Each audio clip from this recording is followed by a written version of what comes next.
Alhamdulillah, wassalatu wassalamu ala rasulillah wa ala alihi wa man wala wa ashhadu an la ilaha illallah wahdahu la sharika lah wa ashhadu anna muhammadan abduhu wa rasuluhu ba'da. Assalamu alaikum wa rahmatullahi wa barakatuh. Mga alipin niya Allah subhanahu wa ta'ala, mga kapatid sa pananampalatayang Islam, muli tayo ngayon ay alhamdulillah bibigyan ng payo una sa aking sarili bago kayo ng mga kapatid ko sa pananampalatayang Islam. Ang payo na kasama natin ngayon ay payo na kung saan ano nga ba ang pinakamahalaga sa buhay natin. Ano ba ang pinakamahalaga na dapat natin bigyan ng halaga na kung saan ito ay nakakalimutan ng mga tao. Isa sa mga nakakalimutan nila na kung saan marami sa mga tao na kanilang nakakalimutan ay yun na pinaka-importante na hindi nila maibalik.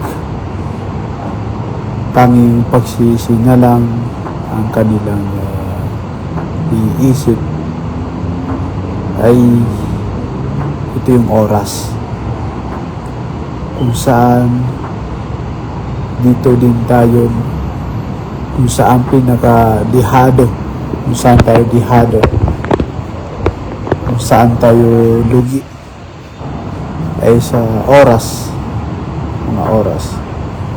mga oras na kung saan kailanman ay hindi natin kayang ibalik. Ang mga magulang nung sila ay nabubuhay kasama ang kanilang mga anak, hanggat sa hindi nila iningatan ang oras na maging kasama sila, hanggat sa nagkahiwalay sila, at yung oras na yun na sila ay mga bata pa at nung sila pa ay nasa kalakasan, nakasama nilang kanilang mga anak, kaibigan, kamag-anak, ay wala na po yun. Nakakamiss mga alaala mo na kung saan hindi mo na kaya ibalik. At ganun din naman sa mga alipin ni Allah subhanahu wa ta'ala, silang mga hindi pa magulang, ika sila ng mga magulang na, kasalukuyan na sila ay magulang na, ay kumuha kayo ng aral doon sa mga nangyari sa mga tao na kung saan sila ay nagsisisi, subalit makakapagbigay ba sa kanila ng kabutihan ang pagsisisi na yun? May babalik ba nila ang pagsisisi na yun? Hindi. So ngayon, ikaw na magulang, o di kaya ikaw na hindi pa magulang, ay pagplanuhin mo kapag ikaw ay nagkaroon ng pagkakataon, halimbawa nagkaroon ng pamilya, nagkaroon ng mga anak, kasama ang mga magulang mo o kasama ang mga kaibigan, mga kamag-anak, ay grab the opportunity to have time with them. Magkaroon ka ng oras sa kanila, alagaan mo yung oras na yun, mahalin mo sila, ingatan mo na may masabi ka sa kanilang hindi maganda, sapagkat kailanman ay hindi natin maiwasan na tayo ay magkakahiwalay na. Kaya mga alipin ni Allah, mga tagapakinig, ganyan yung buhay natin sa mundo nito. Papalit-palit. Kung dati ay may mga magulang, ngayon yung mga magulang dati ay yung dating mga magulang na may mga anak na mga maliliit, ngayon ay wala na silang mga anak na maliliit. Matanda na sila, kaya yung iba ay tinanggap na sila ni Allah. At ngayon may mga magulang na may mga anak na maliliit, na katulad dati. At mayroon ding mga binata, dalaga, mga walang asawa na kung saan in the future ay magkakaroon sila ng mga anak, magiging magulang din sila. So, ang sinabi ni Allah sa banal na Quran, وَتِلْكَ الْأَيَّامُ نُدَاوِلُهَا بَيْنَ النَّاسِ. At yung mga araw na yun na kung saan namin pinagpapalit-palit sa kanila. Dati may magulang, ngayon ay wala na sila, at ngayon may mga magulang na. Yung mga bata dati, maaari sila ngayon ay magulang na. Kaya ano yung gusto kong maintindihan ninyo?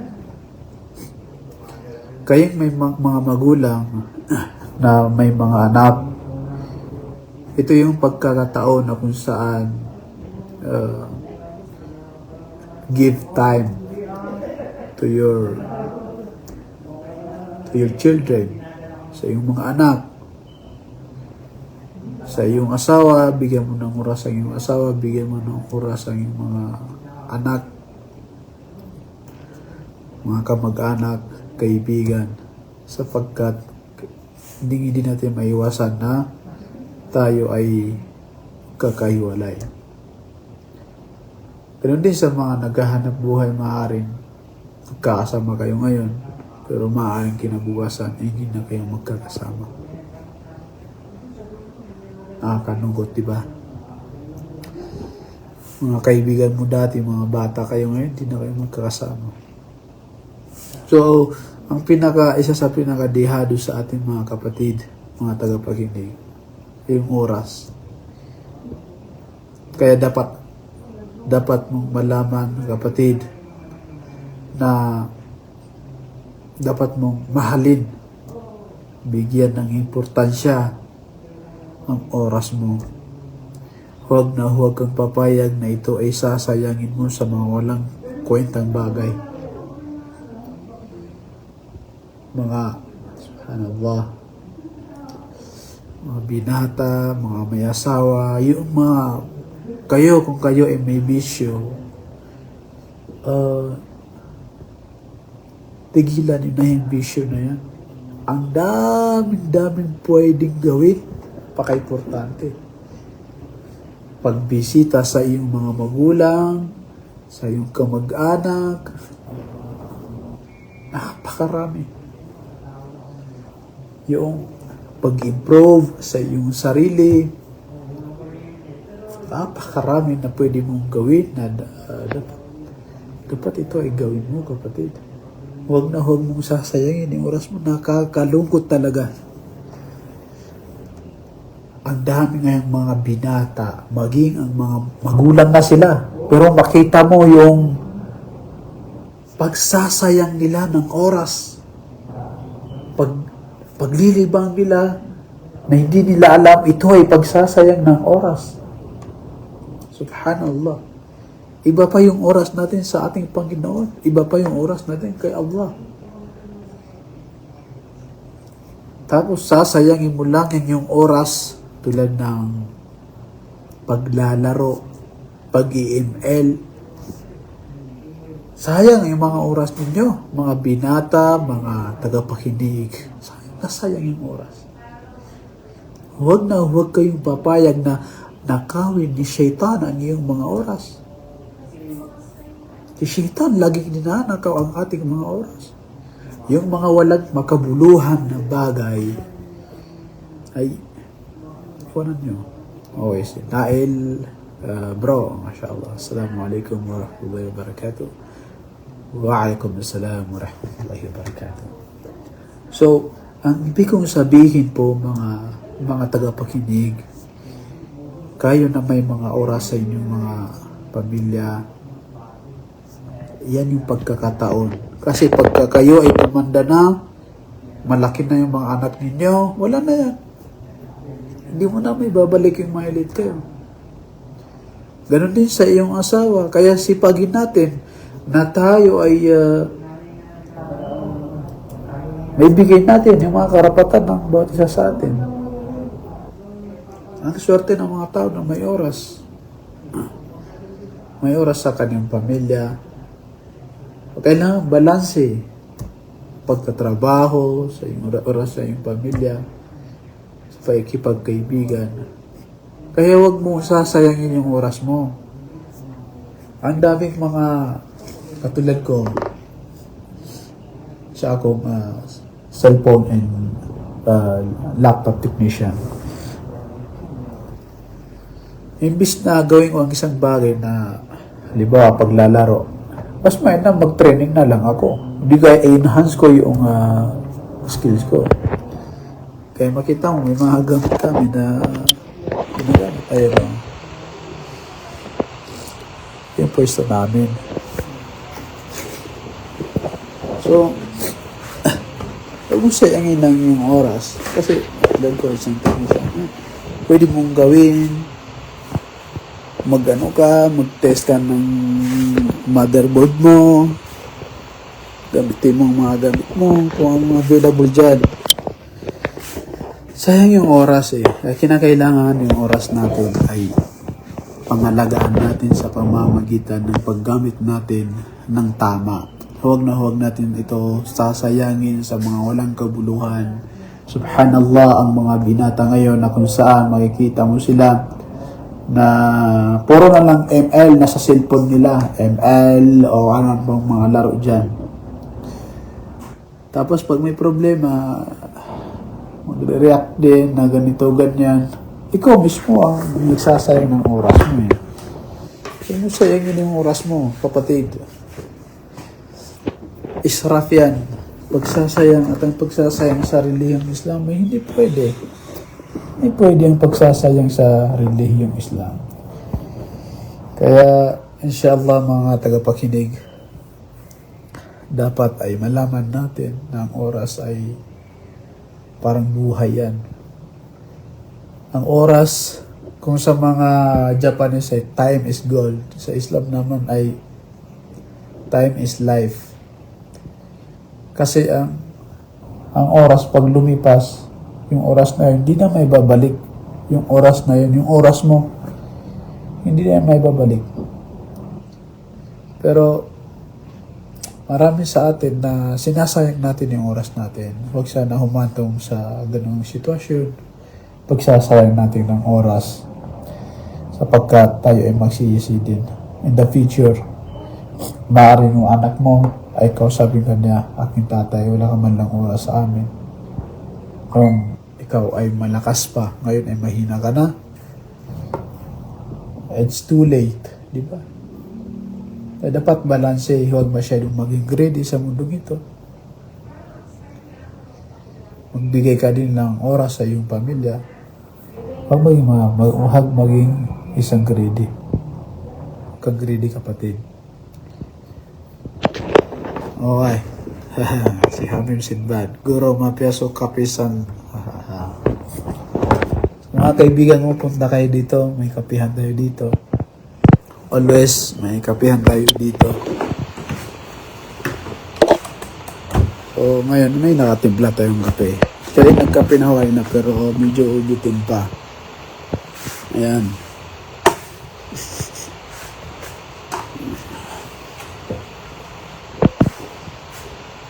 Yun yung kape. Itong takore natin. Hanggang bukas hindi yan lumalamig. Kunti lang pag lumamig. Hindi naman masyado. Ayan, barako. No sugar.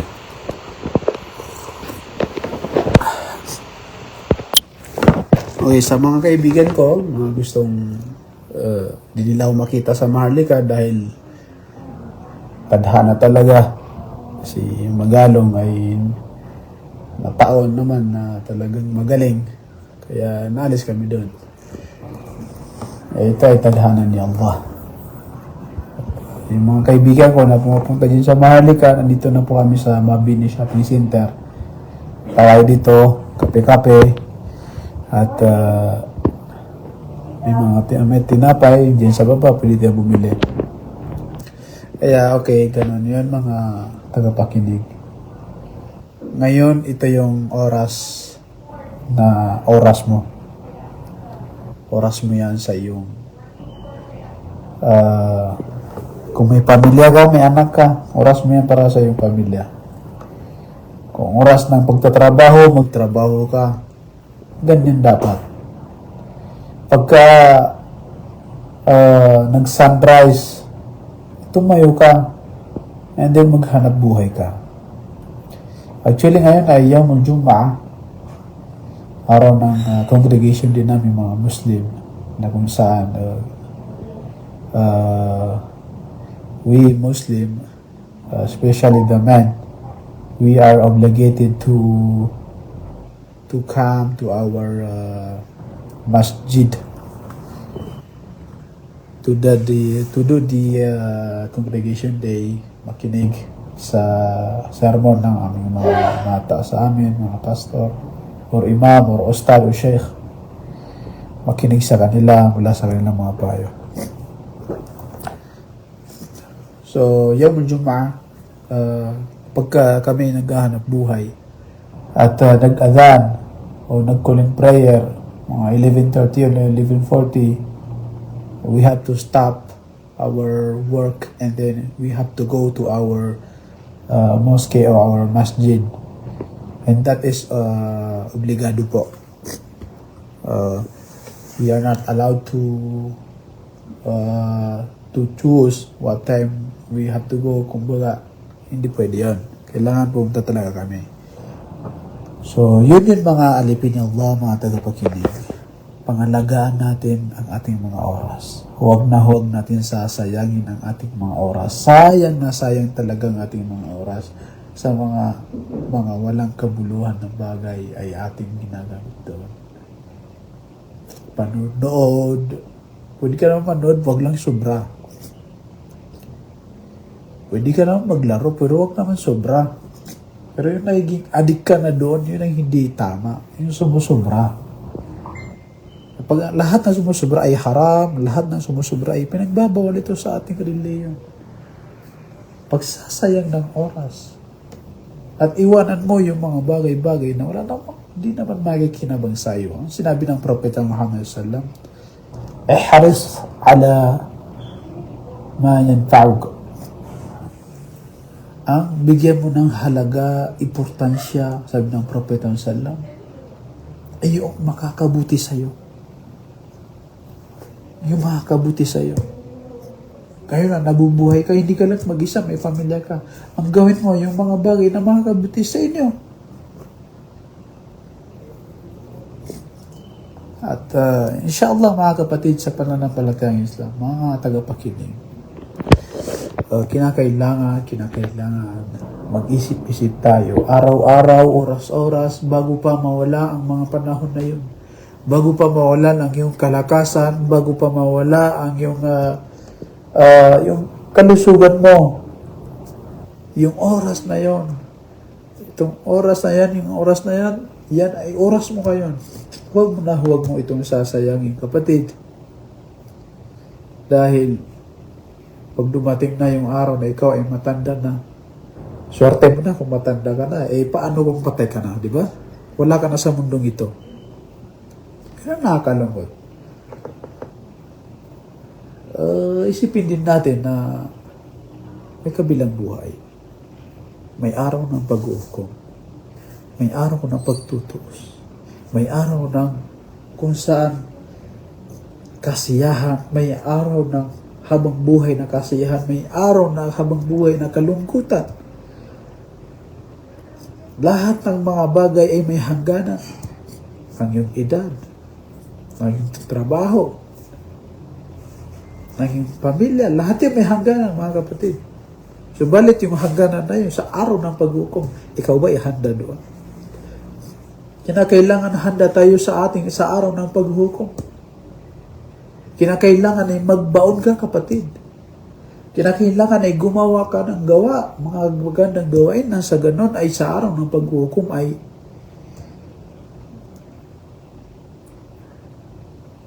ang pamumuhay natin sa mundo, dapat mo rin malaman, ang pamumuhay natin sa mundo ay tatlong kategorya. Ang unang pamumuhay na ito ay yung pamumuhay ng ating katawan sa mundong ito. Na kung saan tayo ay mabubuhay ng 70 to 100 years old. Ang sabi ng propeta sallam, umro ummati ma bayna 60 ila 70. Ang magiging edad ng aking umma, ng aking nation ay sa pagitan ng 60 to 70. At kung ito pa ay lumagpas, 100, 150, ikaw ay mamatay at mamatay pa rin. At ang pangalawang kategorya na kung saan ating pamumuhay bilang isang tao ay pamumuhay ng ating mga kaluluwa, ang roh, ang kaluluwa natin sa ating mga libingan, ang hayat barzakhiyah. Mabubuhay ang ating mga kaluluwa sa libingan. At gaano ba katagal sa libingan? Kung sa mundo ay 70 to 100 years, sa iyong libingan ay mula nung ikaw ay namatay, hanggang sa dumating ang araw ng paghukom, ay yun yung pananatili mo doon sa iyong libingan. Yun ang pananatili mo sa iyong libingan.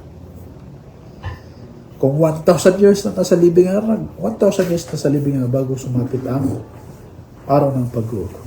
So pag dumating ang araw ng paghukom, yun na yung pamumuhay ng ating katawan at ang ating kaluluwa na kung saan panghabang buhay. Kapatid, sabi nila, enjoy your life. Pero sa mundo yun.